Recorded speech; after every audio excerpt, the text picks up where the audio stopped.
এখানে একটা খুব ভালো মোমো দোকান পেয়ে গেছি, সুন্দর খুব মোমো বানায় এবং মোমোগুলো খুব খেতে খুব সুস্বাদ। এখানে আমাদের আছে বিবেকদা কি বলবে দেখা যাক। তোমার কি নাম দাদা? আপনার নাম কি? মোমো বিক্রি করে কত কি ইনকাম হয়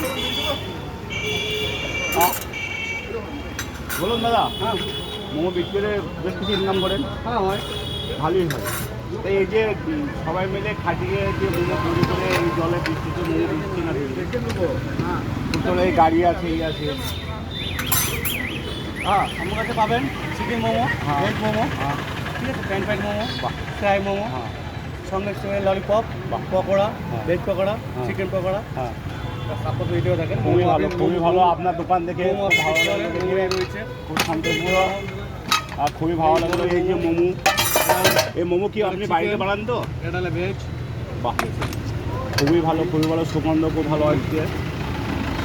আর এখানে পকোড়া আছে, ললিপপ পকোড়া শেষ হয়ে গেছে বলছে। এবং আপনারা এখানে আসুন, খুব ভালো খেতে, সুস্বাদু, ব্যাপক খেতে। মোমো খুব ভালো বানানছেও ভালো, এর তুলনা নাই। আমি বসে সুকুল হোটেলের সামনে। হ্যাঁ, পুরো এইচডিএফ ব্যাংক আছে, ব্যাংকের পুরো একদম সামনে বসে প্রতিদিন ডেলি। কোনোদিন বৃষ্টির দিন এবং ঝড় বৃষ্টি হলেও থাকে, অফ হয় না। খুব ভালো, খুব ভালো। আপনি আর সাথে আচার দেন তো শুধু তো নাকি? হ্যাঁ, এর সঙ্গে গ্রিন চাটনি থাকে। গ্রিন চাটনি থাকে, সেই জন্য চাটনি থাকে একটা। এটা কি বাড়িতে বানান? হ্যাঁ, এটা বাড়িতে বানাই। এটা সেজন চাটনি, এটা খুবই ভালো, খুবই ভালো। গ্রিন চাটনি সঙ্গে বানাচ্ছেন। তা মোমো কি বাড়িতেই বানান? হ্যাঁ, বাড়িতে তৈরি। আমরা ফ্যামিলি পর্যন্ত বানাই? হ্যাঁ, ফ্যামিলি বানাই। অনেকটা টাইম লাগে। হ্যাঁ, আপনি গেলেন। ঠিক আছে, দাদার সাথে কথা বলে খুব ভালো লাগলো।